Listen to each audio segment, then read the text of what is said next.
Aloha, Love Tribe. Welcome to Bitcoin, Peace, and Music. I have an extraordinary guest here with me today. I am so grateful. She's the only person I know who has been a Bitcoiner since birth. This is Samantha De Waal. She is the Bitcoin kid. Welcome. Happy to be here. Yay. Oh my gosh. I love all you've got your Bitcoin necklace on. Is that a necklace or a collar? Yeah, what is that? It's a necklace. Oh, did you make it? I made it out of a choker, and at Pacific Bitcoin, we got this lead-in NFC tag, so I just put it on here. Oh my gosh, you're so amazing. And so, okay, so you've got your Pacific Bitcoin sweater on or sweatshirt on, and you've got your little hodlers behind you. Oh my gosh, how does this work that you're a Bitcoiner since birth, Samantha? Let's tell the audience who you are and how you're a Bitcoiner since birth. So my name is Samantha De Waal, as DJ Valerie mentioned, and I've been a Bitcoiner since birth because I've been born in 2011, which means I'm 11 years old, turning 12 soon. Yay! I learned about Bitcoin from my dad. And who's your dad? My dad is Benjamin De Waal. Hi, Benjamin De Waal. I know you're in the background over there. And so what's it like? You know, obviously you don't have anything to compare it to other than talking with your friends who don't have dads who are Bitcoiners. Like how has it been for you? Like, do you have a lot of Bitcoiner friends that are your age? I do have a few. So like I mentioned at Adopting Bitcoin, I orange pilled some of my classmates, and that number has risen by now. Yeah. Number has risen since November. And I'm always happy to talk about them if they have any questions or if they're not sure how it works. For one instant recently, one of my friends asked me if I could play this video game with them, but it was unfortunately pay to play, and I didn't really have money on me, but I did have my phone on me, which means I could pay them in just used Wallet of Satoshi. I told them to download it. It's super simple. I transacted them with the money, and they paid for me to play that game. So we had fun that day. Oh my gosh. And now is that friend, are they excited about Bitcoin?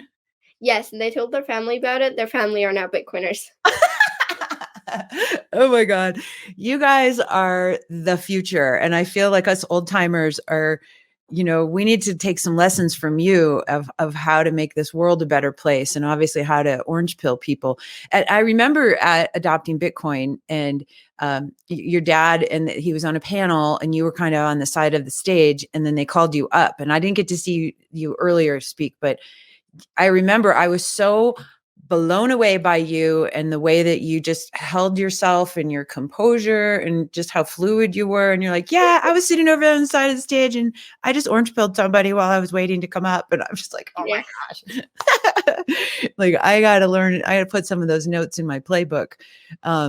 What's it like? I mean, how have you had some friends that are like, oh, Samantha, you're crazy. You're wearing a tinfoil hat. Bitcoin's, not going to make it. Like, how does that work for you? I do have especially one classmate that actually has cyberbullied me a lot. And more recently, when I was going to El Salvador, while we were in the plane, he made some stupid polls about other classmates, and then he also made a poll oh, Samantha's using Bitcoin, that's kind of bad for the environment and stuff. He also actually talked to me, he actually openly on Twitter talked to me about me using Bitcoin is bad and it's bad for the environment. How could you call yourself helping the environment and stuff? And it was annoying because I've explained to him how it works, and he just doesn't want to get it. And so that's really interesting. So let's talk about a couple parts of that, because obviously there's one part about him, publicly, not saying, kind of attacking you, it sounds like, and then saying, how could you care about this? But then the other part of him just not really listening, which is obviously an opportunity to learn if he's open to listen. And so how do you handle, as a young person, because you're a digital native, and I have two children, they're teenagers, and so the cyberbullying is a real thing, and even as an adult on Twitter, I feel like, oh boy, that's a lot to, it's a lot to absorb and process sometimes. Like, how do you take care of yourself, Samantha, when stuff like that happens so that you don't get thrown off? So what I'd say as to that note is when I was getting a Twitter account, and I was talking with my dad about getting a Twitter account. We were also talking about the grade 6 group chat that I'm in, and he said, Twitter, it can expose you to bad people, but it won't expose you to worse than what you've had in your group chat there. So, and but so when somebody talks that way to you, though, the reason I'm asking you this is because there's a lot of people out there, whether they're my age or your age or anywhere in between or over, and when we get that negativity from the outside, and I think as Bitcoiners we need to be like warriors, right? We have to be strong inside. And so I'm just curious, how do you handle any kind of negativity? Do you have any kind of, do you shake it off? Do you have some kind of self-talk? Do you play a song? Do what do you do to feel better? So first, I try to talk to the person to make me feel better, and then I usually go read a book, relax my mind before talking to them again in a positive mindset to try and convince them either that they're wrong, what they're doing is wrong, or why they should believe this and not the other thing. Got it. Usually those things that I get cyberbullied about. Right. I know. And it's a lot, right? Because like as a Bitcoiner, you see the truth and you see how, what a great tool Bitcoin is and all of these problems that it can solve for the future, right? And obviously for today. So do you get frustrated a lot when people are kind of pushing back on you, or are you just kind of like, oh, I just know the truth. It's okay. I'm going to keep chugging along. I'd say I'm leaning more to the second one. I more just, hey, it's okay. They're just no corners that just don't want to believe. So either try to convince them, and if they just don't want to listen, then just okay, that's the way it is. Yeah, totally. I'm going to go on a quick side note here. I noticed in the clock behind you, it looks like it says 11:11. Like you have a circle clock. It looks like it stopped on 11:11. Yeah, it's a broken clock. So But it's on 11:11. Did you notice that? yes, we do know that. You do know that. And so I don't mean to, we'll come back to the cyber stuff because I love 11:11 and I'm working on this 11x project and Peace Park and all this crazy stuff. So why 11:11? Is that just when it stopped and you liked it and kept it there?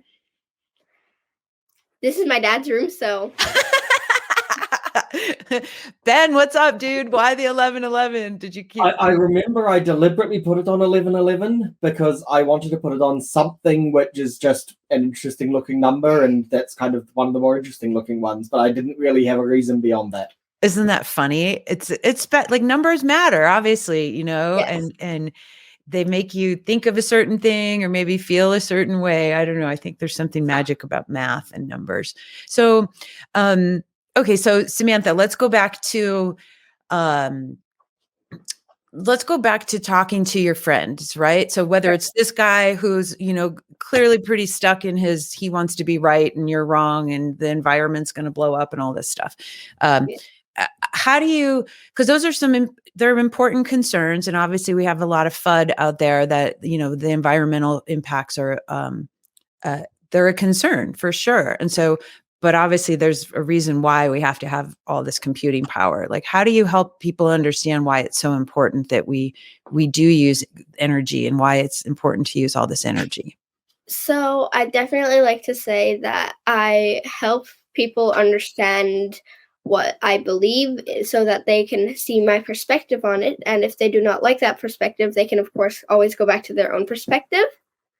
But yeah. Cool. And so do you, okay, I have so many questions for you. You're just such an interesting person and I'm so excited to talk with you. What do you think the future is going to look like for your generation, let's say 10 years from now? So like when you're 21 years old, 22 years old.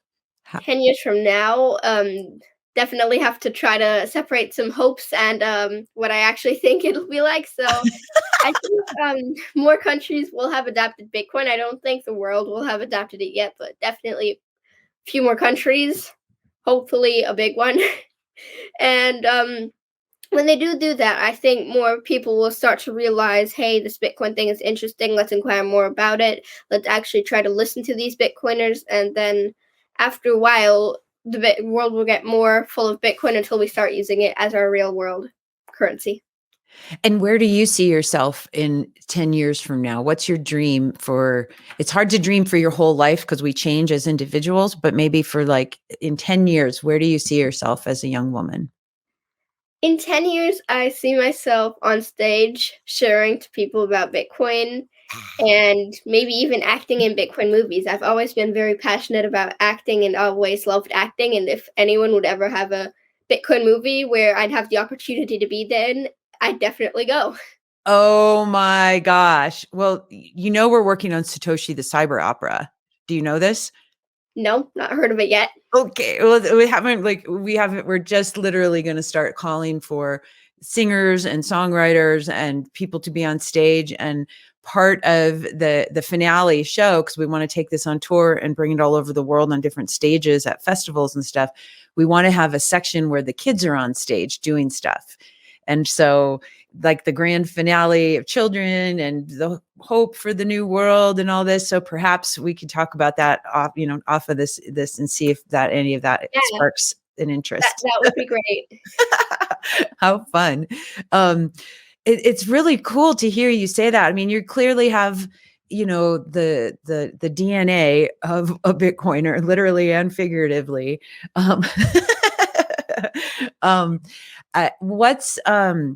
What are your dinner conversations like?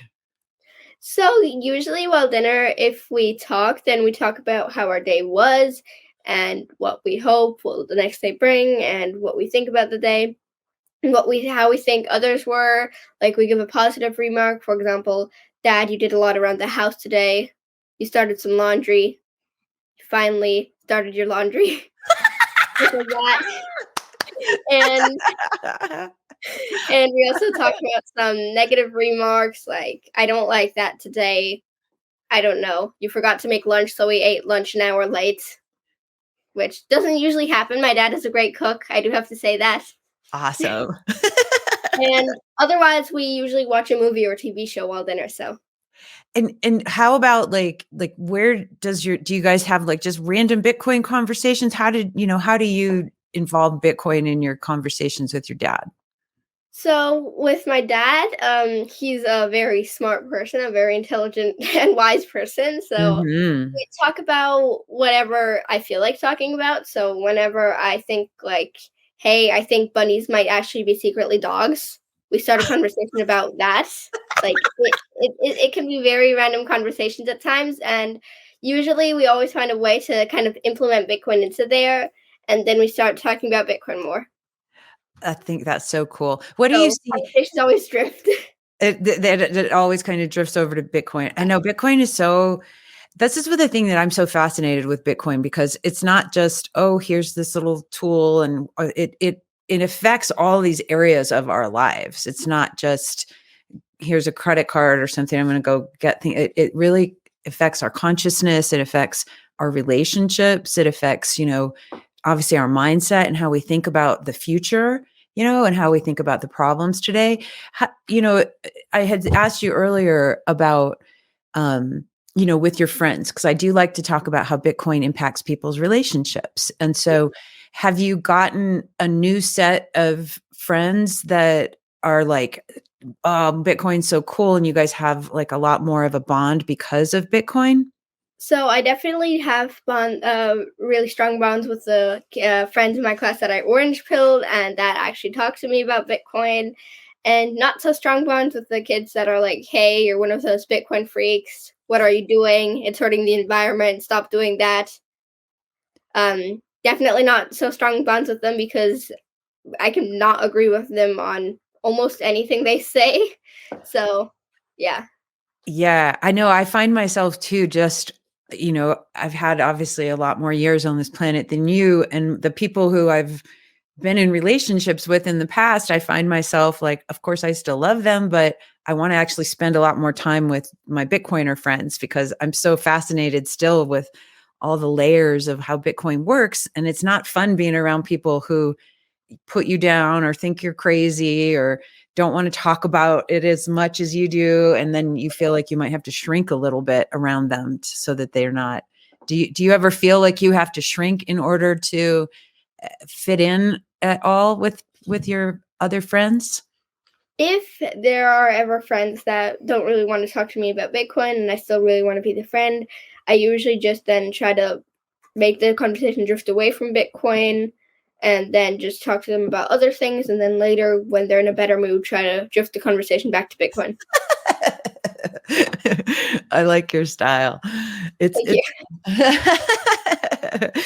But yeah, it's an important, distinction to understand like who we're with and how we can get all exuberant and how it's sometimes, okay, maybe it's not time for that. But I know I find all I want to do is go to Bitcoin conferences and meetups and talk with people like yourself and really understand, what's going on out there in the world. So at your school, are any of your teachers or like whether it's a science teacher or, or any kind of teachers, political science, I don't know what you're learning as an 11-year-old, did they like Bitcoin?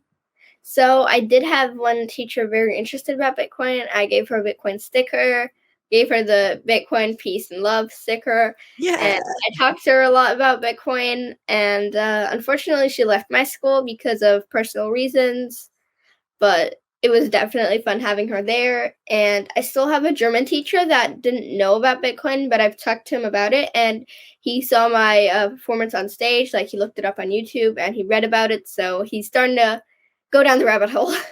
That's so exciting. And so do you guys have meetups there that like, do you go to meetups with your dad or anything like that? Unfortunately not. Nah, I'm just always curious, like how people are meeting each other in their communities, or is it all virtual? I think it's really cool. So are you going to be up in Miami for Miami Bitcoin in May? Probably not. Not happening. What But about? I am going to be at Bitcoin Prague. Oh, I want to go see you in Bitcoin Prague. That sounds so exciting.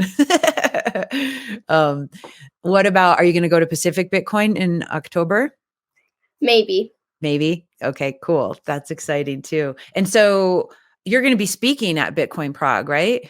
Yes. And so let's talk about that. So, what are you going to, can you talk about it and share a little bit? Give us a teaser of what you're going to share with the audience.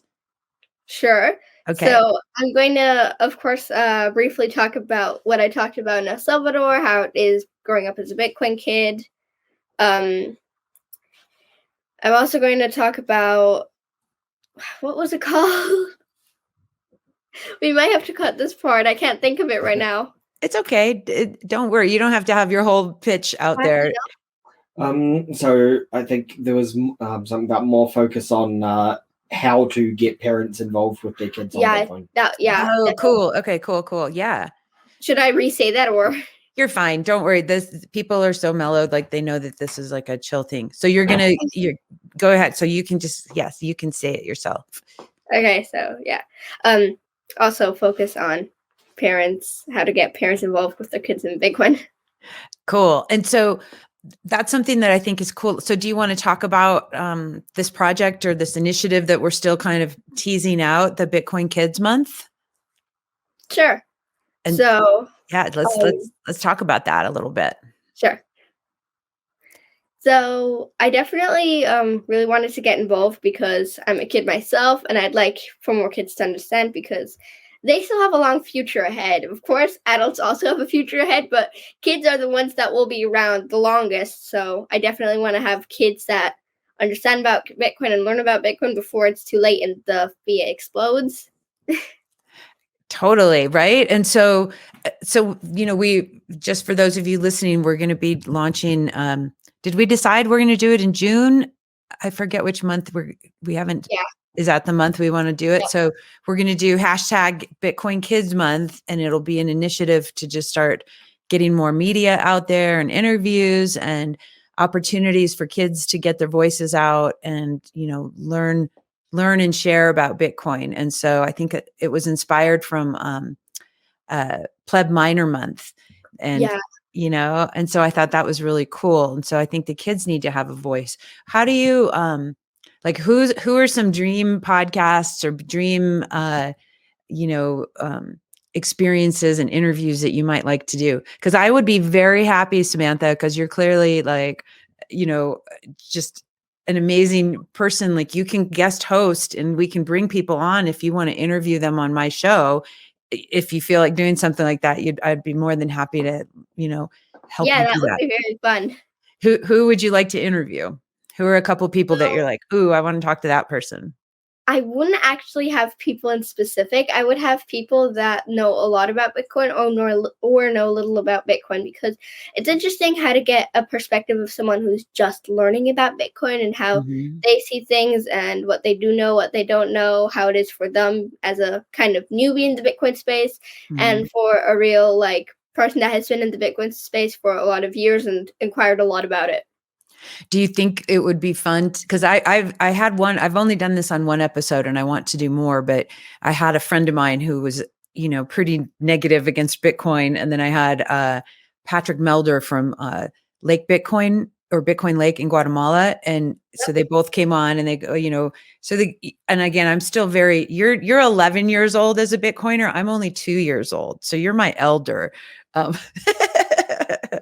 um, and so I wanted to have somebody who obviously knows a lot more about Bitcoin than I do, which is pretty much everybody, and have them talk with my friend and, just kind of have a conversation. Would that be something that you think would be useful for Bitcoin Kids Month? Yes, that would be very fun, and that would also show that kids can actually learn and know about it.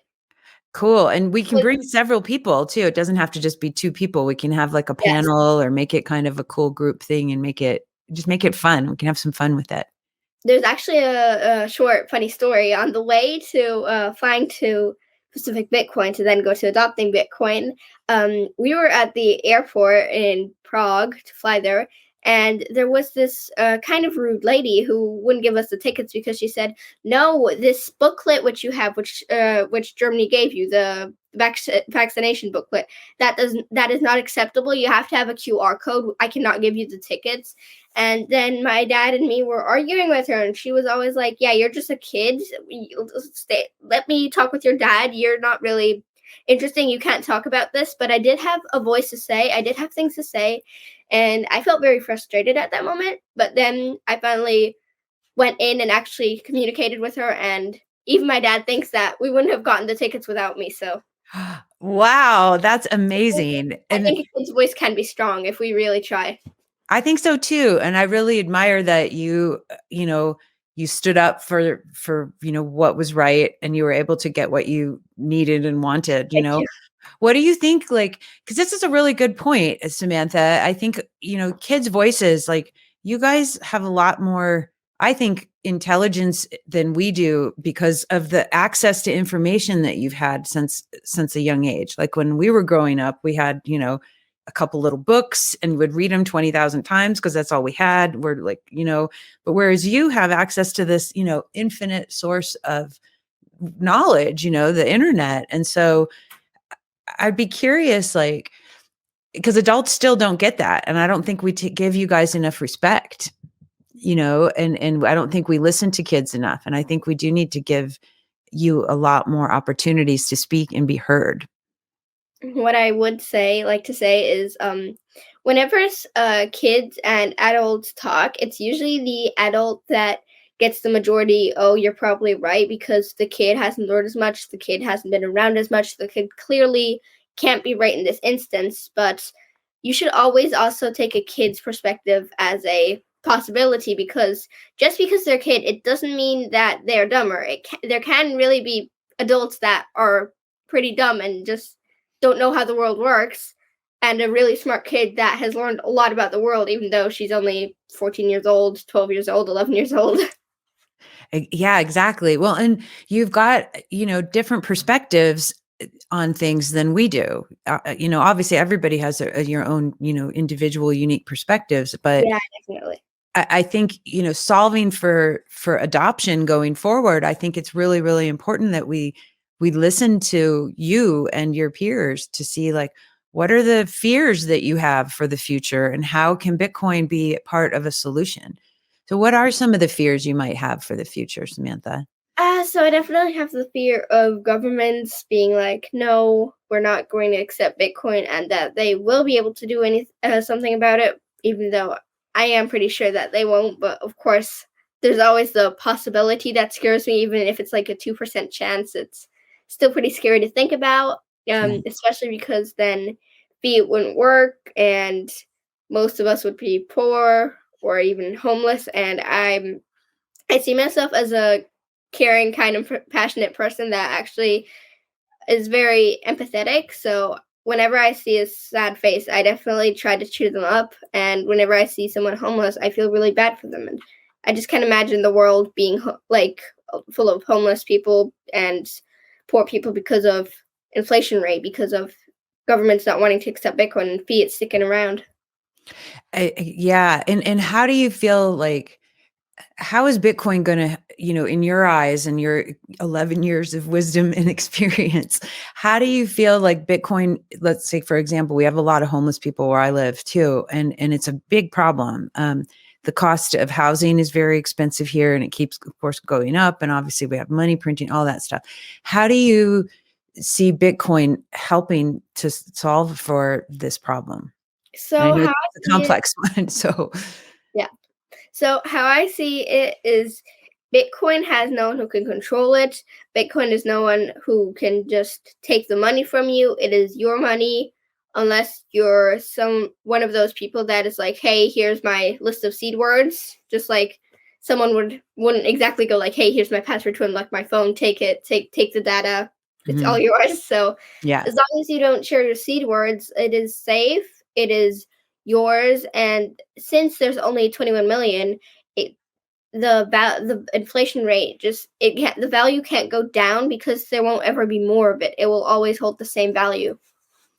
And do you feel like, and I loved what your dream was for 10 years from now is, hopefully having some big countries and many countries, adopting Bitcoin. Do you have any thoughts or hopes of like which countries might come next? So I definitely have hopes for Germany because I currently live here. I was born here. My mom was born here. I've lived here all my life. So definitely have hopes for Germany. I also hope like Britain and the UK, like that they adopt it, because I think a lot of people then realize in Europe, because it's one of the big European countries, and also maybe France and Italy and Spain and another few big European countries. And then Europe would start to realize, then I think it would spread out more towards Asia, hopefully then go down to Oceania, where all the Kiwis are at, also partly from New Zealand, so yeah.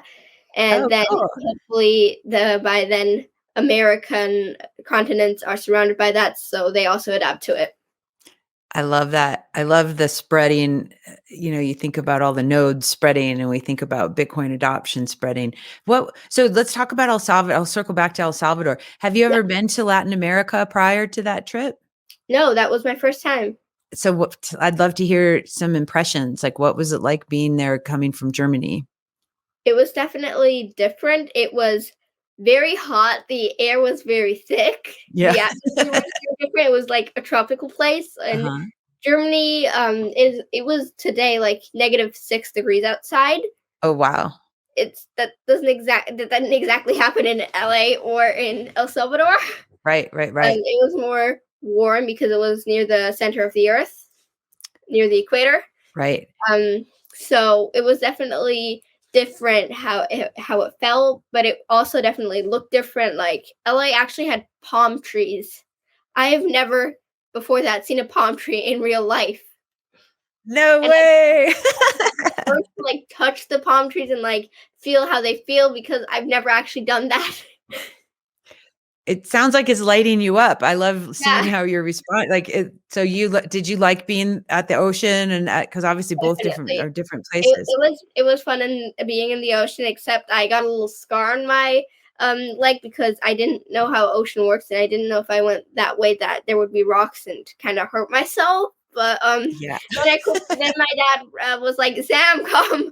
You're going the wrong way." And I went, "Oh, swam center," and then it was really fun, and I was the latest except for 2 adults in the ocean, so yeah.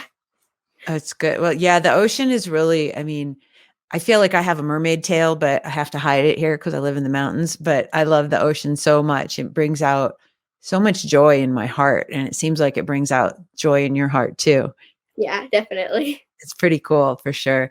Do you see yourself? So let's talk about your dreams. I love talking about people's dreams and, Sure. so let's talk about, so you said you like the idea of being on stage and performing and acting and stuff. Like, do you feel like that's something you want to do for a whole career? Is that like, Yes, it's been my dream since a little kid to be an actor, and then more recently, when I've gotten more involved with Bitcoin than before, I've been thinking, hey, okay, how about maybe you could come on a Bitcoin movie, or you could also just give general like speeches on stage and being a Bitcoiner while also being an actor, because you can always be a Bitcoiner no matter your career.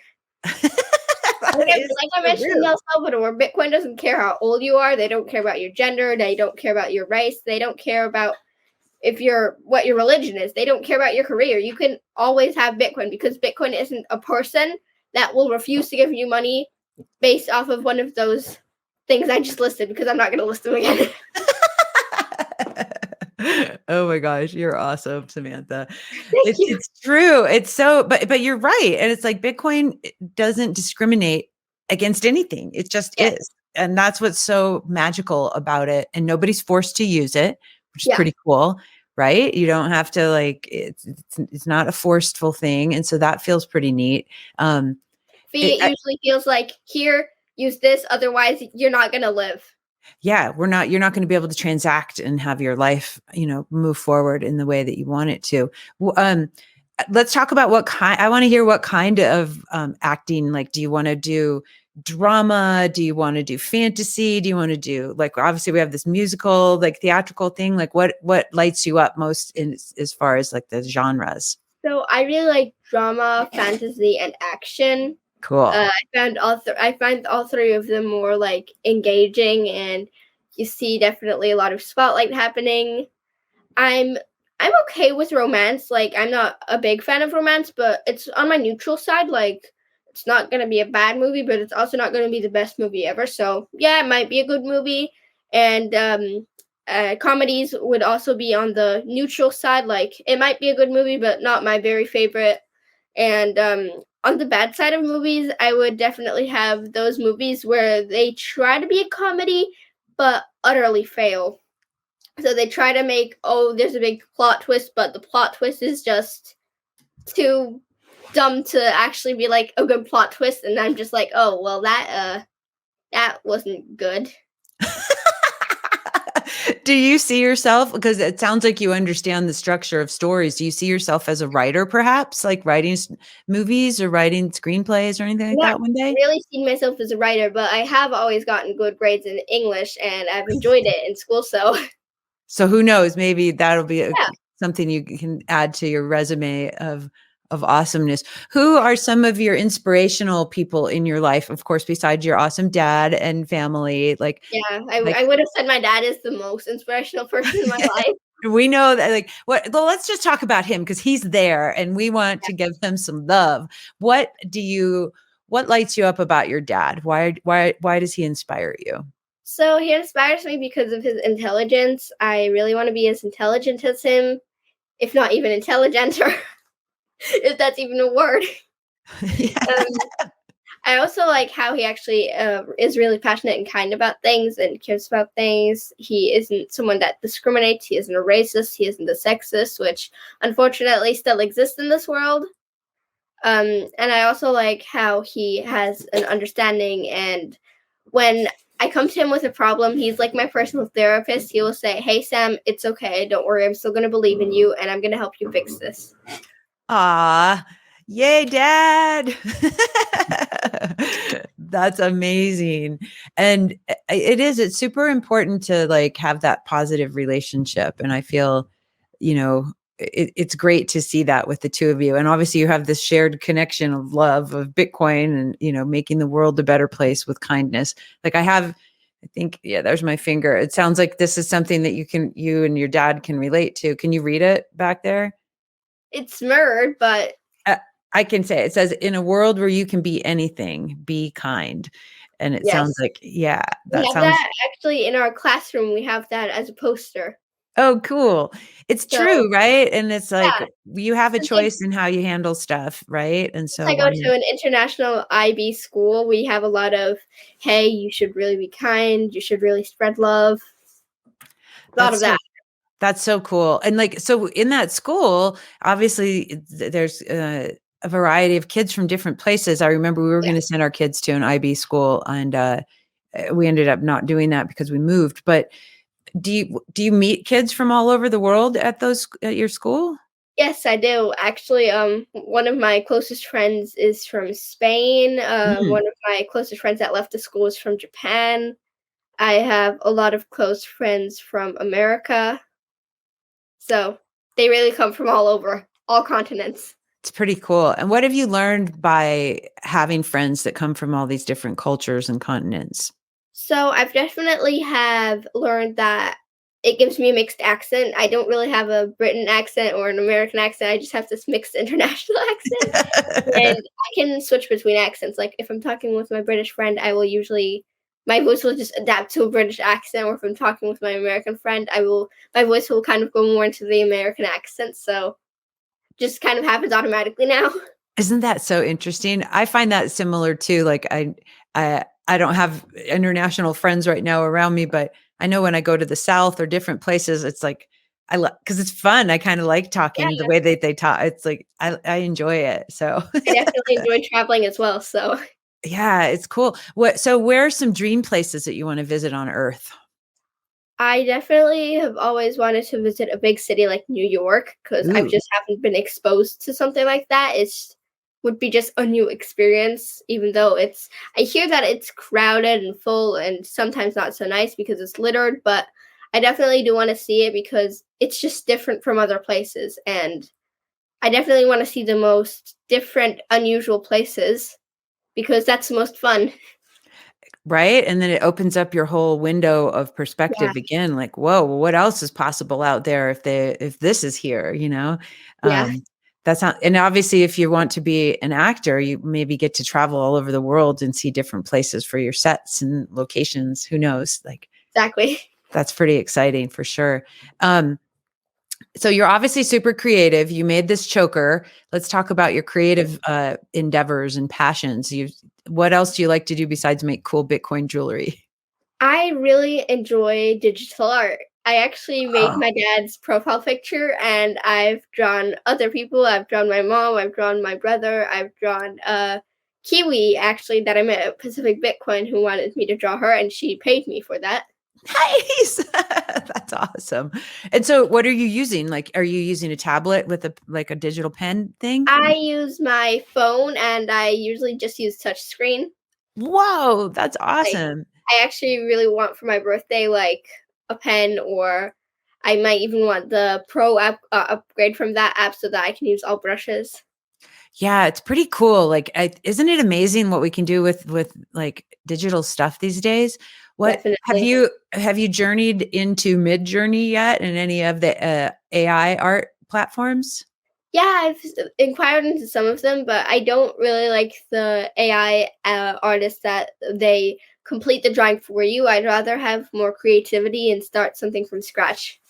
Cool. Yeah, it's definitely a spectrum of Yeah, how we want to be creators, you know. And I know a lot of people uh, don't want anything to do with it whatsoever, you know, and they just want to make their own stuff. And some people are like, okay, I only want to do AI art and that's it. And some people are like, well, this is a good inspiration, and maybe I'll just kind of do my own thing based on some inspiration. yeah. Something really amazing are spectrums. Spectrums give you a variety, and different people have different perspectives. They like different things, as you mentioned. So Yeah, and spectrums there's are great. it is. Spectrums are awesome and there's no right or wrong. It's like, well, and it's like this the Yeah, rainbow spectrum, all the colors of the rainbow and this full spectrum of light, right? Like we need yeah. them all to make the light and the rainbows. I think it's super cool. What kind of music do you like, Samantha? I actually really get influence from my mom and dad, and then kind of inquired into my own music style. So first, I always got like into songs that my dad likes, which is like rock songs. Like A lot of those. who do you like? Who do you jam out to? I really like Avril I can't pronounce her last name. Levine. Avril Lavigne. Lavigne. Uh-huh. Yeah. I Yeah. really liked the song Skater Boy for a long time. Right Um, on. I also really liked my mom's 1980s music, 1990s music for a while. That was definitely fun. I used to jam a lot to Barbie Girl. But then I kind of got into my own music style, and I found out I really like nightcore songs, so really like sped up and high pitched songs because Ooh. they kind of like they kind of show who I am. Okay, so I don't know this genre. Nightcore? Nightcore, yes. Ooh, okay. I got to learn about all this stuff. I remember I'm old, okay? So I'm like the old record player girl back here, and now everything's new, but well, okay, so nightcore, you said it's sped up and it's higher pitched? Yeah. And is it like who's an example of an artist that maybe I would look up? Do you know? Don't really know anyone in specific. I usually just search nightcore playlist and I put that on. Then I put my earbuds in and jam out while I clean up. Oh my God, I love it. Music is pretty powerful, huh? It can change your Yes, mood. definitely. I always say music is the medicine and the DJ is the doctor, and that we're all DJs of our own life, you know? And so it's kind of like we can calm ourselves down if we need to and put some chill stuff on, or we can get hyper and excited, or we can feel confident and bold if we're playing something that we need to get our power songs on. What do you think about that statement? Definitely. I completely agree with that.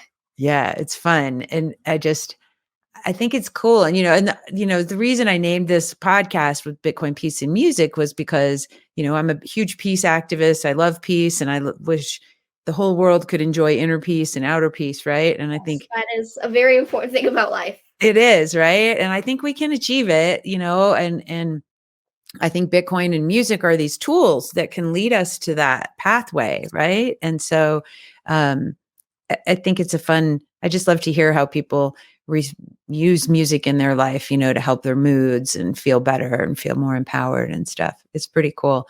Do you like to dance? Are you a dancer? Yeah, I like to dance a lot, especially when I'm cleaning up. My mom's always like, it makes you slower if you dance, just clean up normally. But when she isn't there, I just clean up with dancing to my music. You like it, but it's more fun to dance and clean. So yeah, and you get your job done. It might take a little longer, but you had fun. That is so cool. Is everybody in your family? You said you had a brother and your mom? Are they both Bitcoiners also? Is the whole family orange? So my brother doesn't really have a phone yet, so he doesn't really have Bitcoin wallets yet. And Okay. my brother, he usually inquires more to other stuff. He really likes nature and animals a lot, Oh, and he cool. really cares for them and is passionate about them. So we also have 3 rabbits. Really? 3 rabbits? What 3. kind of rabbits? So we have Maxie. He's a he's a long fur lion head bunny. Okay. He's brown and adorable and fluffy. And we have Ella. She's white. She has these really cool like black spots around her eyes, which look amazing. Like they kind of look like eyeliner. and then we have she's also like a long head lion bunny, but she doesn't really have a mane. So like she has like her fur like striped back, like my hair right now. And Maxie's hair is just like everywhere. Oh, wow. And Zoe is our smallest bunny. We got her in July, so the most recent. She's about this big, black, adorable. She has like a little D-lap, so like a little cushion around her neck, kind of. It's starting to grow because she's starting to hit puberty more in her late puberty phase now. Oh And my gosh. she's black. She's a black head bunny, and she's the smallest of them all, but I'd also say she's the kindest because she really likes humans, because the other bunnies kind of tease her. So Max is the boss bunny. He's always like, everything's mine. This carrot's mine. And Ella's like, hey, Zoe, I used to be the youngest. I used to get the attention. Now you're stealing it from me, and like chases her. And Zoe's like, I'm scared. Why are these bunnies always being so mean to me? Humans, please rescue me. You got their whole family dynamic all figured out. I love it. We actually also, my dad always acts the voices for the bunnies. Can you put that on the podcast, please? Really? Yes, please. Okay. So Okay, cool. Let's hear some bunny voices, Ben. Maxie sounds like this. Yeah, I'm Mexi Bunny, and yeah, I love my mama, and I love carrots. Carrots are yummy. Yeah, and we always see I'm the mother of the bunnies, my brother's the father of the bunnies, and my parents are the grandparents of the bunnies. The grandparents of the bunnies. Oh my gosh. Well, what's next?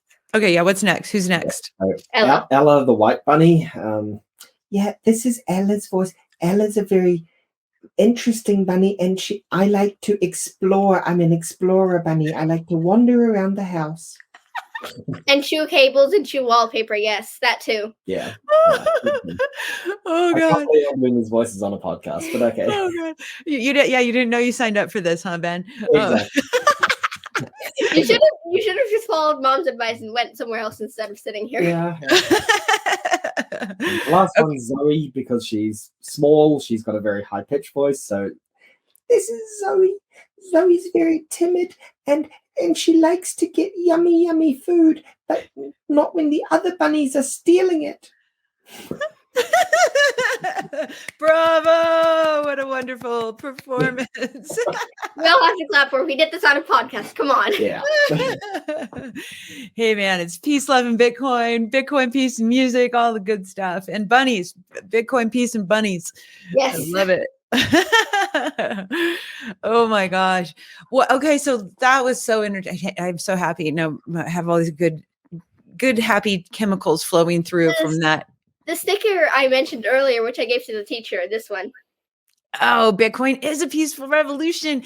Dude, seriously, like, of course, we all agree with this. And this is what we have at the end of, so we're putting together this, this pitch deck and presentation to get different artists and musicians on board. And of course, it's like, join the peaceful revolution, And so Yeah. I love that we're all so excited about it. And I know there's a lot of Bitcoiners who aren't as, jubilant about the whole peace, love, and Bitcoin thing. And that's totally okay. But it's nice to find each other who are, right, that are like super over. I think we're kind of over the top in a very good way. It's so cool. So let's talk about the peace part. Like, what does peace mean to you, Samantha?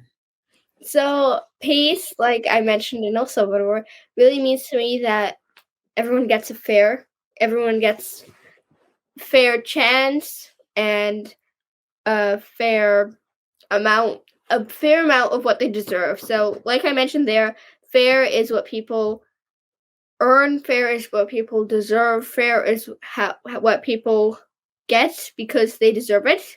Equal is something else, which is everyone gets the same thing no matter how hard their work is. If my dad spends 10 hours every day working for Swan Bitcoin and I spend 1 hour every day being a digital artist, he should get paid more and not me. We should not get paid equal because he definitely did more complicated and hard work than me. Mm-hmm. And yeah, that's what is really important to me, fairity, and also that everyone has a equal chance, unless of course someone breaks that chance, for example going to prison, then of course you won't really have a big chance. But at the start, everyone should have an equal chance, no matter their gender, race. Right, I agree. I totally agree with that. I think and that's the thing that I think a lot of us as humans, nobody's equal. There is no such thing as equal because you and I are different. How could we be? I mean, we should have the same chance and opportunity to go do something, but we're going to have different outcomes because we're different types of people, obviously, And so I love the idea of everybody having a chance, like a fair chance, and everybody should have an equal chance. That to me feels like a good thing. Does that sound reasonable to you? That sounds very spot on. Cool. And then again, we were talking a little earlier, like I always like to ask my guests, and again, I think we said this before we hit record, but for those of you listening, this is Samantha's very first show and podcast interview that she did. And I feel so humbled and honored that you said yes to be here on Bitcoin, Peace, and Music with little old me, your 2-year-old friend. But I wanted to kind of come back again to sort of like an inner peace practice. Cause I teach meditation and I love to, help people understand themselves so that they can kind of hack themselves in a good, positive way to like get more energy or calm down or think differently. Like, what are some tools and tricks and tips that you might share with the audience that you do to have more peace or have more power, like before you get on stage? So before I get on stage, I kind of run through the whole thing in my head. I kind of think, okay, I'm going to do this and I'm going to do that. And I imagine a good scenario outcome, which means if I imagine it, even if it's going to be something bad, I just kind of expect that it's going to be a good one. So I'm going to try to put more effort in it instead of thinking, oh, this might be bad. I don't have to put as much effort in it. So whenever I go on stage, I run through the whole thing. Cool. And do you do you think in pictures? Are you a visual thinker? It always depends on the situation, but I'd say for presentations, yes, definitely. But otherwise, I'm more of the word thinker that thinks of words, and if I think of the word hard enough, I think of an image. Got it. Okay, cool. Yeah, I know we all have different kind of learning styles and how our brains process information. I'm definitely a picture person, and I always imagine, like one of my tools that I use is like a visualization, and I imagine like, yay, it's like what the picture looks like of when something is successful, right? And Sorry. no worries. But that's pretty exciting. And so let's ask this, because this is a super important question too. What happens when you make a mistake? How do you handle that? So when I make a mistake, what I do is I pretend I never made the mistake. I pretend, hey, it's okay. You didn't make the mistake, and go on with the show. Because if you just do that and go on with the show, it'll be better. You'll have a more positive mindset. And so you just keep the flow going. Yes, definitely. And then do you ever have so let's say we're not talking about a performance. We're just talking about anything in life where, you have a mistake. Like, how do you talk to yourself about that in your head? So whenever I make a mistake in my life, I first, for example, upset my dad or whatever, I apologize first. And then before I apologize, even think about, okay, what did I do wrong? How can I apologize? What should I do to try to avoid it in the future? Cool. And so that seems like a pretty logical way to approach a mistake, right? And because I know a lot of people, especially us adults, we make a mistake and we get embarrassed, or we feel ashamed, or we feel guilty, and sometimes we hide and we don't even want to admit that we made a mistake. Like, what would you tell to adults who maybe have that pattern, who are listening to this? I'd say, hey, get out there. There's always going to be hate. I know there's someone out there, which isn't my classmates. My classmates, some of them, of course, hate me, but there must be someone out there that has listened to my presentation and thinks, gosh, she is someone who I don't want to talk to. She's one of those weird people. And I'm okay with that. I know that there's always going to be haters, but just because there's haters, you shouldn't have that come to you. You should think in a positive mindset and focus on the people that actually make you happy in your life, because I'm one of those people that is really kind to people and tries to make them happy. But sometimes you also have to focus on your own mental health before helping others. Otherwise, you're not able to help others. Totally, right? Have you ever heard that analogy about the in the airplane they say to put the air mask on first before you help your kid? Or help somebody else. I always think about that because some people think it's selfish to help yourself first. Would you agree or disagree with that? It always depends on what situation. So if you and your kid are about to fall off a cliff, I'd probably first try to get my kid up and then try to get up myself. But if it's something with the airplane, like those masks, I definitely help myself first so that I actually have enough energy and breath to help my kid. Yeah. I love your answer. That's really the first thing you said is it depends. That's a sign of a great thinker. Thank you. It really is. 'Cause you understand that there's the pause there, and there are these different scenarios for an answer. So yesterday we did have in our school, we had so-called portfolio conferences where we talk about what learner profiles we think we all have, and I really thought I had communicator and thinker and knowledgeable because I think things through and I give answers like I think so, I don't know.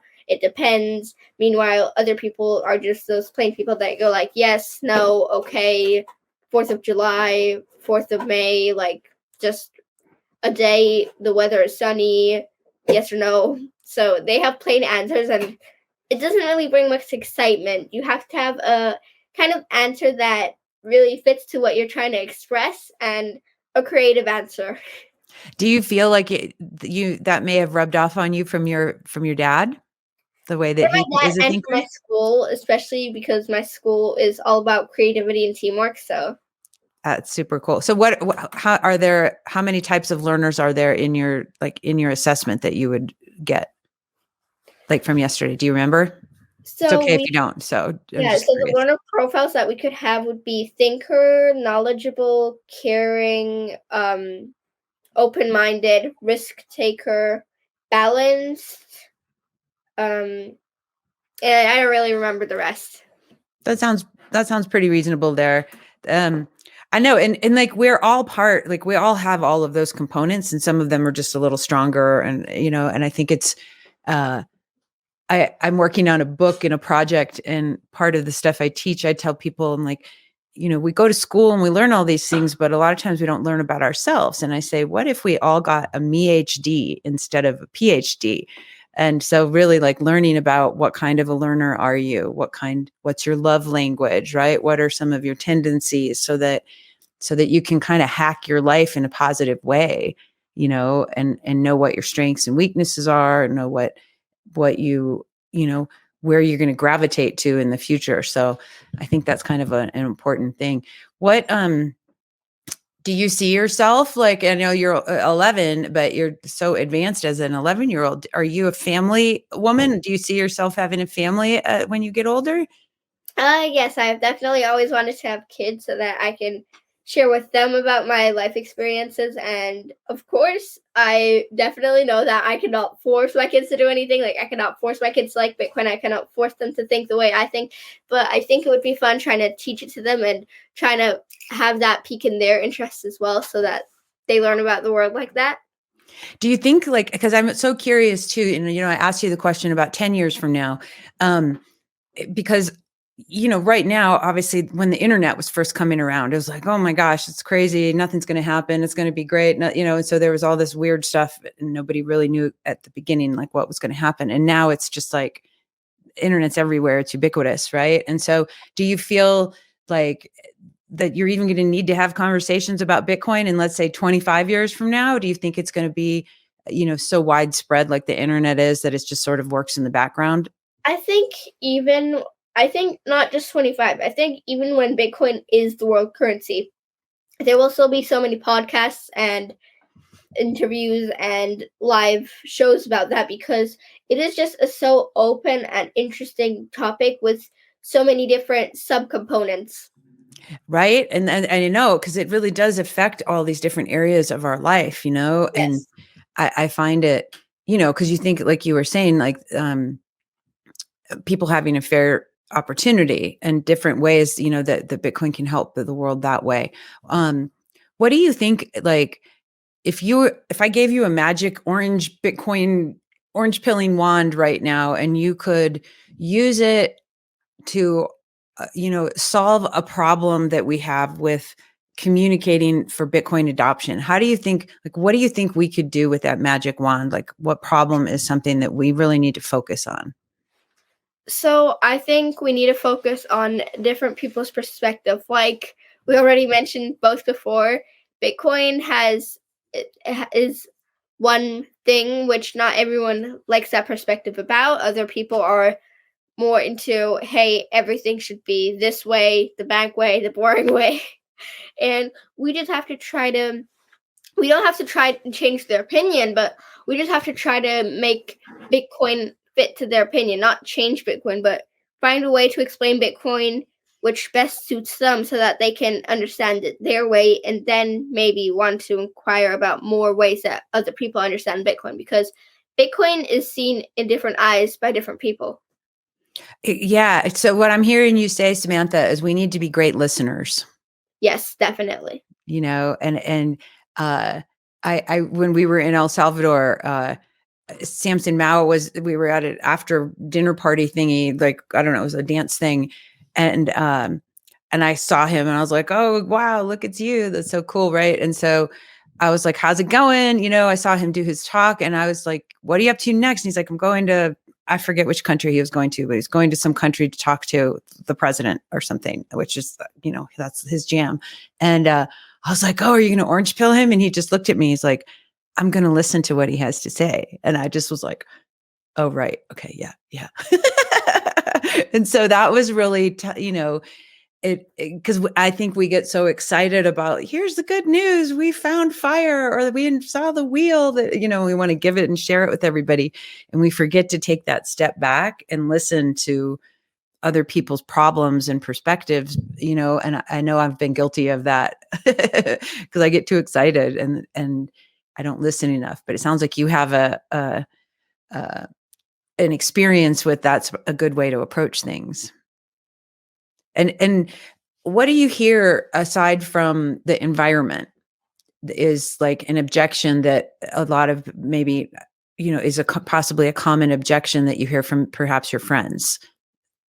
So commonly from my friends, I hear a lot about, hey, you think that you understand how Bitcoin works, but you're not the creator of Bitcoin. How would you know? And what if maybe this and this happens? What if the creator of Bitcoin actually did make a way that he can control it, that he can then all have the money? Or what if the creator of Bitcoin had the controls all on a device that they maybe like broke, but then someone else like fixes it and then has control of their money? Or what if? But whenever they say a what if, it seems like a crazy or not reasonable what if. I mean, yes, of course, the non-reasonable ones can, of course, happen, but they wouldn't be reasonable because we understand how Bitcoin works. We've learned about it. We've spent a lot of time inquiring about it, and Satoshi Nakamoto also wrote a white paper about it, so he wouldn't just really hide something that we wouldn't notice. It's pretty interesting, like this paper that's open source and people can go in and look at the code. And I'm not a coder. That's not where I'm a sparkly kind of person. That's where my zone of genius comes in, is being sparkly.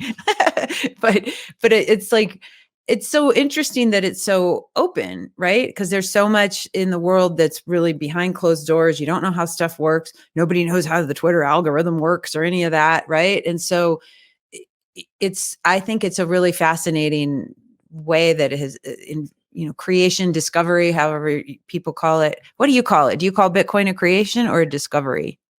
I call it a discovery because nothing is never around. It's when you make something, you use different objects to make it into one. So theoretically, it has always been around. It just might have not existed, but the possibility to make it has always been existing. So I I like call that. it discovery.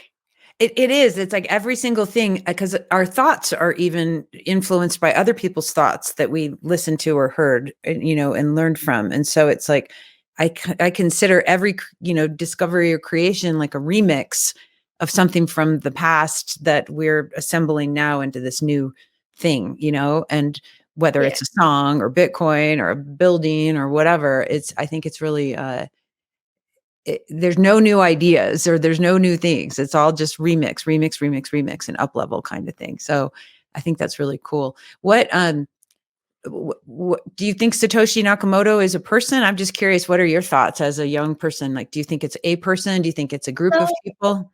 I think it's probably a person that has spent a lot of time making it. So that person probably, for example, graduated from university and then tried to get into the new technology, into, hey, computers are around now, maybe I can do something with it, and then kind of spent hiding away. For example, like I imagine like in a basement, sitting there with cola cans, with fast food, pizza, and just writing that code and thinking about how to write that code and then putting it all in the white paper and then, okay, guys, this is how it works. Hasta la vista. See you never again. And find a way to new person to think about maybe creating something new or creating an upgrade, and then he might even show up or she might even show up again, because with made up names you never know the gender. So I know, right? And that's kind of an interesting, question that we look at in the opera, because it's kind of like, well, we don't know. Let's play around with it and have some fun with some storytelling because we can. I think it's really cool. Do you have are most of your the friends who are Bitcoiners? I'm just curious, are they guys or girls? So most of them are actually girls because Cool.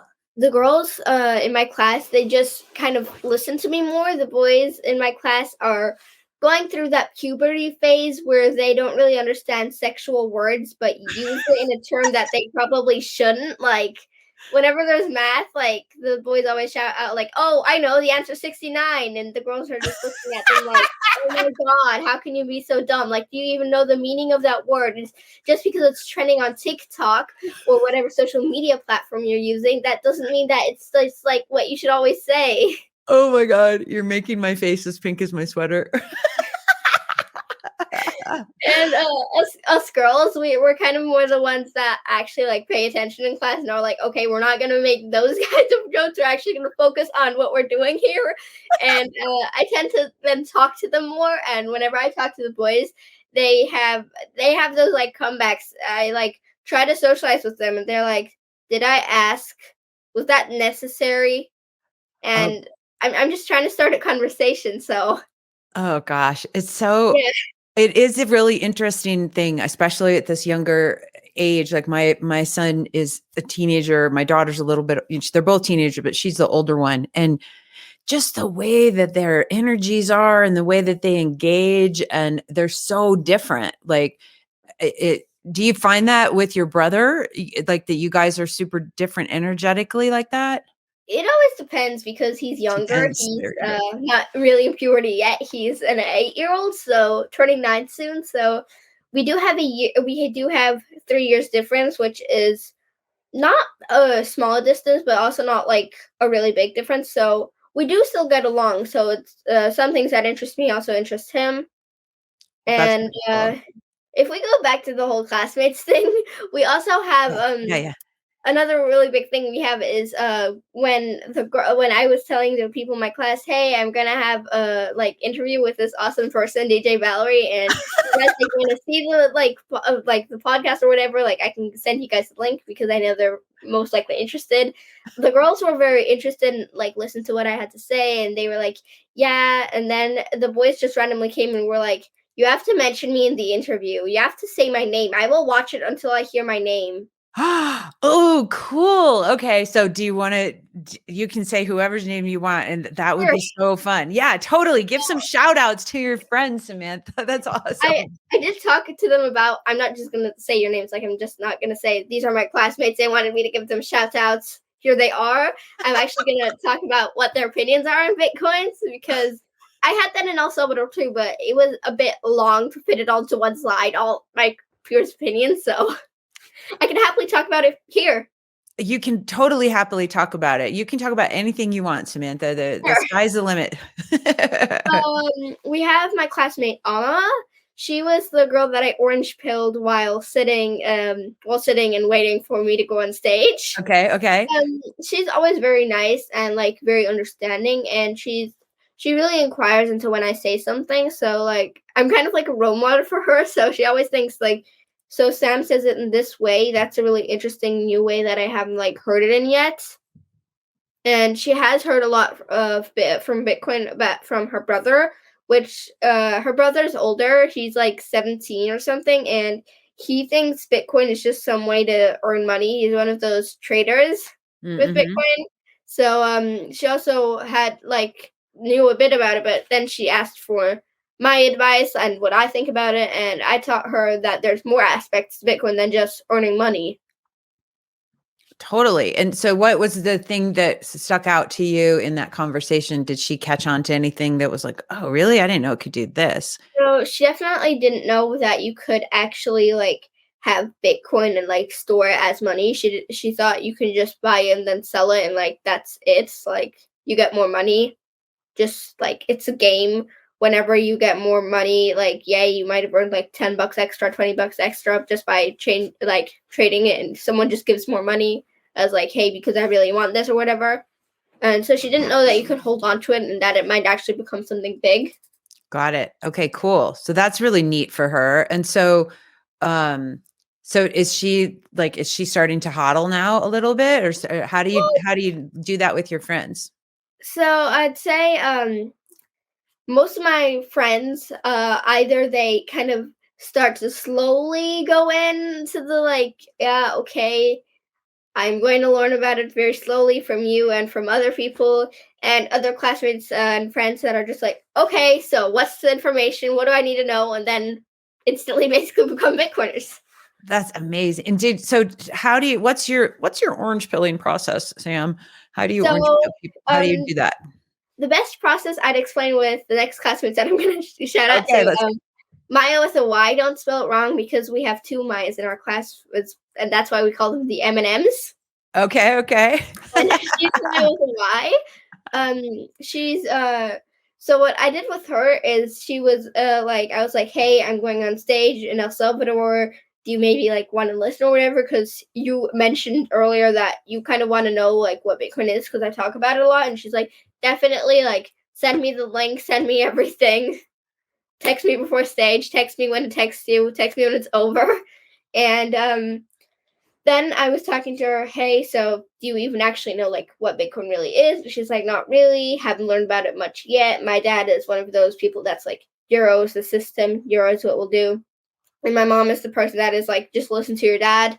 So she basically didn't get much insights about Bitcoin. So then I orange pilled her by first explaining like what it is, how to use it, what its benefits are. But I also, of course, explained what's negative about it. So her family's having money problems. So I definitely said exchange rate goes down sometimes, goes up sometimes, but that doesn't really matter because, in my opinion, I don't care about the exchange rates because Bitcoin is going to become a real currency. That's what I'm going to use it for. I'm not going to use that as some exchange method.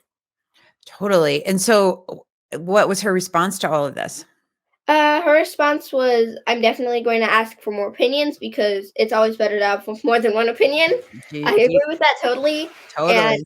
And she went and talked to some of our other classmates that I've previously orange pilled. Cool. And so did she get some verify, don't trust answers that, helped her along her journey? A lot of those. That's amazing. And then, so we mentioned Amma and Maya with a Y, the M&Ms. Is there anybody else you'd like to mention? 3 people. Okay, cool. Let's do it. I love it. We have Maria. Okay.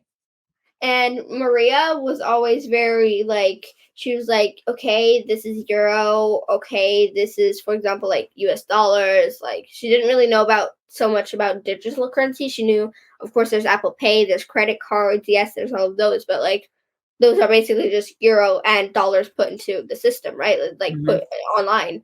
Yeah. Like, she didn't think that a real like online currency could exist without like being hacked or like broken or whatever, or like someone might like have access to it. Like someone could like hack your password or whatever, like hack your seed words. And so how do you help people? Oh, guess what? It's 11:11 here where I live. Make a wish. Okay. What color was your wish? Mine was orange. Mine was bright orange. Yay! Bright orange future. I love it. Okay, let's. So we were talking about seed words or seed phrases really quick. So how do you help people keep? What advice would you give your friends to make sure that they're keeping their Bitcoin safe? I do exactly what I did with my dad. So write them down on a paper, put it in a safe, put it in another safe in the safe, close the safe, close the other safe.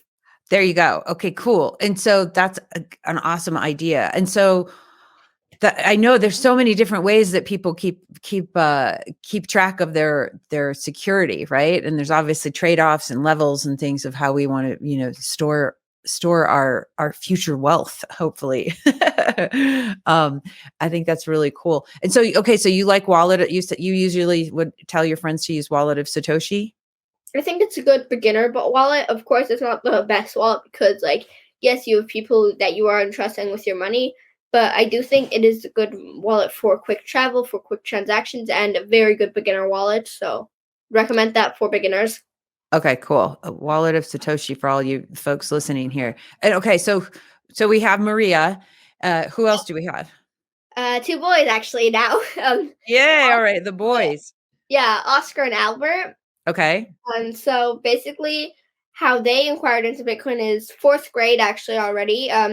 They started with, oh my God, dog coin exists. Sam, you know about Bitcoin? Well, there's now dog coin. I literally bought a coin which has the dog on it. This is dog coin, Sam. You should use it instead of Bitcoin. And then I was like, yeah, you do know that is a meme coin that was existed for being a meme. And then I explained to him like what's the difference between Dogcoin and Bitcoin, because he didn't really seem to know the difference. He seemed to know that I could pay with this and it's funny. It's true though. Like I'm only 2 years old, Samantha, and it's just so funny because yesterday I was like, I got that thing on Twitter that said, you're whatever, you can't follow any more people, whatever. And I was like, okay, I guess I got to go clean out my old Twitter. And I was looking at my whole history. It takes forever to get down there. And I'm like, my beginning journey of learning about Bitcoin was because of the Beeple sale, that NFT sale for $69 million 2 years ago. And I'm like, what the heck is an NFT? And why would somebody give that much money for it? And so I started down the rabbit hole, with, all the other altcoins, poop coins. And then of course I learned about Bitcoins, but I made the mistake initially of thinking that they're all the same thing. And I think a lot of people do that. It sounds like your friend didn't know what the difference is. And it takes time to understand the difference. And it wasn't until I started listening to Alex Gladstein and all the human rights stuff that I was like, oh, this is something that can be for peace and human rights. I want to learn about this, not all this other stuff. So how do you help people understand why it's important to understand the difference? So basically, in grade 4, we weren't talking much about it anymore. But then in grade 5, he brought it up again, and he brought his dog coin to class again. And by then, I've learned more about Bitcoin as I'm progressively growing older and understanding more about it. And I explained to him that, hey, that is an altcoin, like it's an alternative coin. Of course, you could use it, but it isn't very secure. And Bitcoin is the original. There can't really be a replica. Here you can use these sources and list some internet sources that are really good, because in grade 5, I was more kind of, okay, if it's a classmate like Albert, I will have to spend 10, 20 minutes explaining this, and we're kind of in class right now, can't really do that. So I just gave him some sources, which I really relied on and trusted. So, well, not relied on, but like I really trusted them, and I really like read through them thoroughly. They're really good sources. Do you want to share those? I don't remember them right now. Say it again.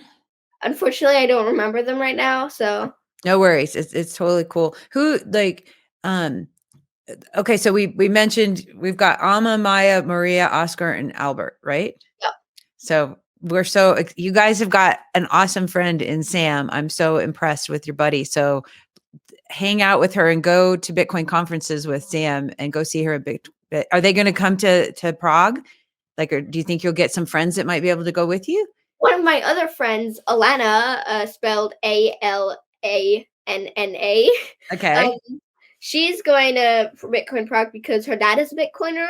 Cool. And she knew about Bitcoin before I told her about it. And she was very interested, and she's an American. So her dad came to Pacific Bitcoin. I unfortunately didn't see him there. She only told me in December when it was all over. So. Oh gosh. Yeah. But she said that her dad's definitely bringing her to Bitcoin Prague, and that she's definitely going to be in the crowd for seeing me. Yeah, she said she's definitely going to try to go front row, because she definitely, the other ones she's not that interested about, because they're not really her age level. I think kids really like to hear things from other kids, because other kids are the most similar to them. Other kids have a more similar perspective on the world, and adults have more hey, so we learned about the bank. This is how the bank works. And kids have more, so this is Bitcoin. This is the currency that I've learned all my life. This is the currency I've used all my life, just like euro, dollars. I have the same conceptual understanding.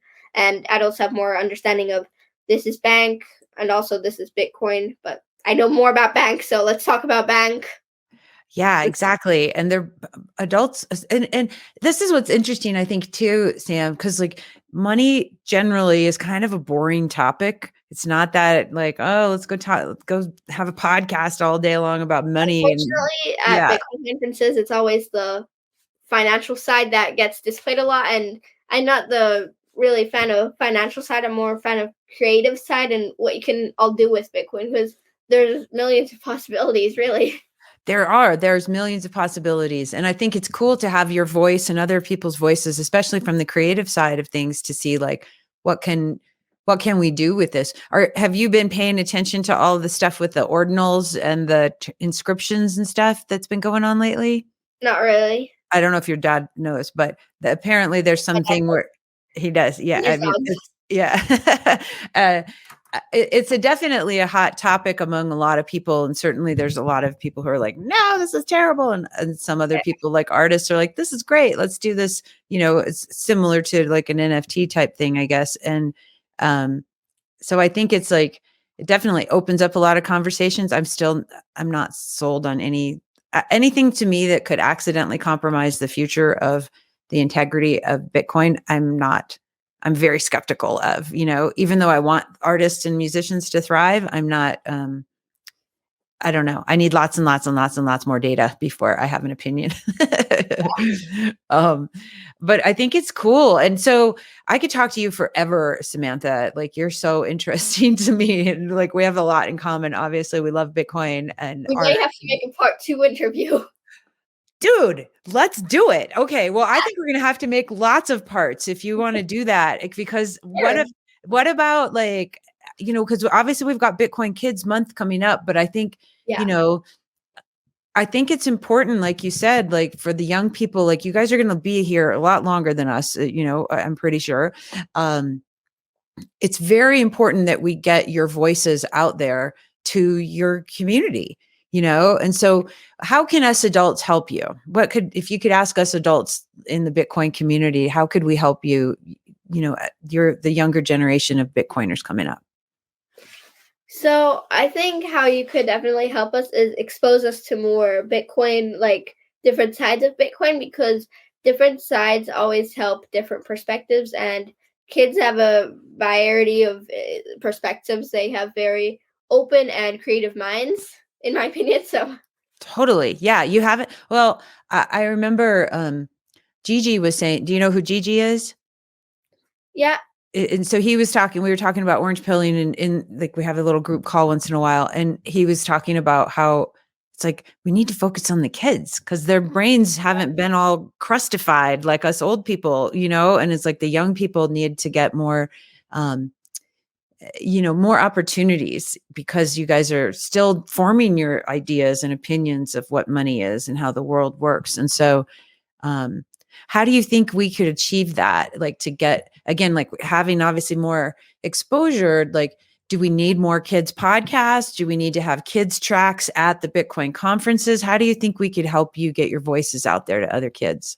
I think that if we talk to the parents of the kids and we add some kid things at Bitcoin conferences, pile of kids would come.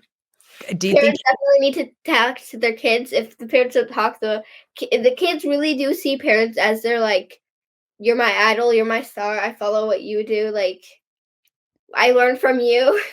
yeah. So if their parents talk more about Bitcoin to them, I think they will inquire more into it, and they will definitely want to tag along at Bitcoin conferences. That would be cool. I know for, part of the Bitcoin Kids Month, we were talking a little bit about like if there's any companies out there that could like run like Bitcoin kids tracks, that are special at all the conferences. Cause that could be fun to be with your other friends and still mix with some of the adults sometimes, but then be with more kids. I think that could be really fun, what a blast. So, okay. We're definitely doing part 2, part 3, part 1,000. I would love for you to come be like, here's what I want to offer you, Samantha, because again, I'm Sure. small potatoes. I'm not like, Natalie or Peter or any of these big super people, but I would love to get you more in front of larger audiences. I think that would be Sure. helpful. You're such a special person and, and your smile is contagious. And I think it would be really important to get you in front of a lot of the adults so that they can see like, wow, the kids have got some answers. We need to get the kids out there talking to the other kids, you know? Yeah. So I think that would be really important, and I would love to help in any way that I can. Yeah. I think Yeah. that would be awesome. Okay, cool. And then definitely coming back and we'll have some fun together on shows. And here's some other stuff I think if you want to think about, you know, start putting this in your idea, you know, list, you know, if you have any friends who are kind of on the fence and that you think that maybe they want to come and be a guest with you on the show, and then maybe we get somebody else too if we want to do like a little panel, or I don't know, we could have some fun, because I think it's important, you know, like the question that your friend asked about, like, oh, well, what if, you know, Satoshi can come out from hiding and then all of a sudden take all the Bitcoin? I mean, they're actually very valid questions that adults and kids have. So I think having those conversations is important, you know?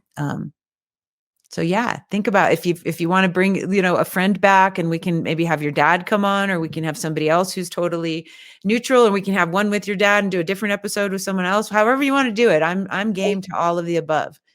Yep. All of the above actually sound great. So Okay, cool. And then obviously we'll make lots of content for Bitcoin Kids Month too together, and we'll have some fun there. So that's going to be really, really, really I cool. think especially for Bitcoin Kids Month, I can go around my classmates asking if any of them would like to share their opinion and be on the interview with me. And then also, like, we can interview them, both of us. So, like, from a kid to a kid and from an adult to a kid. Cool. I would love to do that. It'd be really fun. And I'm so glad to meet you, and I'm so grateful for, you know, you in the world and how you're showing up and what your dreams are. I really admire you, Sam. Thank you. Totally. Well, you deserve it. You've earned it. You know, you've obviously put in a lot of work to think about things and understand things, and, you know, be brave and share them. It's not easy, you know, going on stage. Most people have, you know, just like, don't make me go do public speaking or anything. And I really admire that you do that.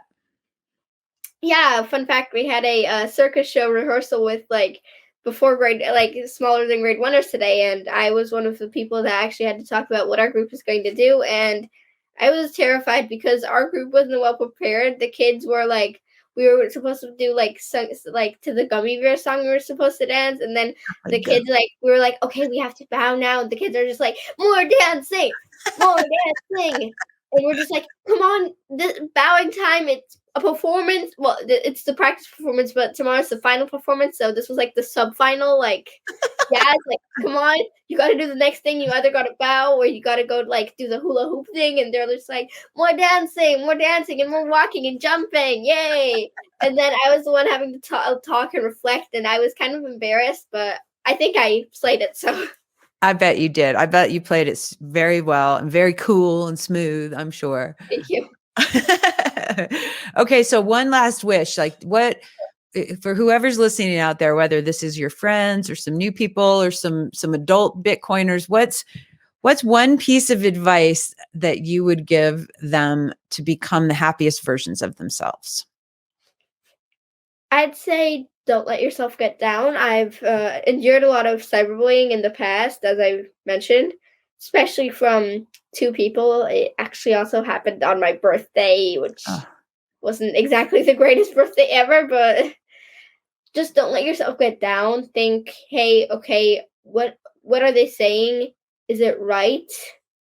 And if it is right, how can you change that? So if they say something mean about you and it's right, then you should probably change that, like, because no one should really be a mean person. But if someone says something mean about you, like, hey, Sam, you're dumb and not intelligent at all, you don't know anything, I would reflect and think, hey, is this really true? I've been on stage once and I've been invited to go a second time. I don't exactly think that if I've been invited to go a second time that they found me so bad. So totally, right? And so they must have, you know, you must be doing something right. And so yeah. I think that's such an important piece of of wisdom, Sam. Like, don't let other people get you down, and don't stay down, and think about it. Yep. Use your mind. I think it's super important. That's amazing. Well, I think you're so special. I'm so glad that we're connected. And thank you, Ben, for sharing your beautiful daughter with us. You can come in and say hi if you want to, like, just do a little quickie. If you don't have to, if you don't want to. Yep. Hello. Yay. And Well, I'd like to give a second clap for him for embarrassing himself on a podcast with giving the bunny voices. yay, go Dad. That was Bowing. awesome. Bowing, humble bow. That's great. Well, we'll get this edited and I'll tag you and let you know when it's coming out. It should be out next week. And I'm so excited to share this with the world, Sam. And do you like to go by, because I heard you refer to yourself as Sam. Do you like Sam or Samantha the best? I should have asked you I that. like Sam. Sam's okay. Samantha is also fine. Like, Samantha is my birth name, so I'm happy with Samantha. And I used to let myself be I used to be Sammy because it was just a longer version of Sam, kind of, and a shorter version of Samantha. But then after a while, everyone was calling me Sammy, and I was growing older, and I was like, it sounds a bit childish now, so I changed it to just Sam, and that's what it kind of stuck as. So Sam the BTC Kid. Sam the BTC Kid. So everybody who's listening, if you can't see the screen, you guys got to get over on Twitter and follow Sam at Sam the BTC Kid. Okay, and make sure you say hello to her and just let her know how great she is and how she's kicking butt out there in the world. Yay. All right. Well, thank you again so much, Sam. And I can't wait to see you again in person. Perhaps I'm going to get myself out to Prague one day. And I don't know. Thank you as well. Yeah, that'll be great. All right, hon. And then we'll do some more. We're going to do some more episodes for sure. So, definitely. All right, everybody. Thanks for tuning in. And thanks again, Sam and Ben. And peace, love, and warm aloha. This is DJ Val. I'm going to end the recording. And yay. Thanks, everyone. Oops. Now I got an alarm. Yay. Hey, aloha. Thank you so much for tuning in. If you liked what you heard, it would be awesome if you could help us out. Please like, share, and subscribe on all your favorite listening platforms. And our favorite listening platform is a value for value model podcasting 2.0 app called fountain.fm. What's cool is you can stream sats to your favorite content creators so that they can keep making kick-ass content for y'all. So go over and check it out. And until then, really just remember, you fucking rock and I love you. Peace.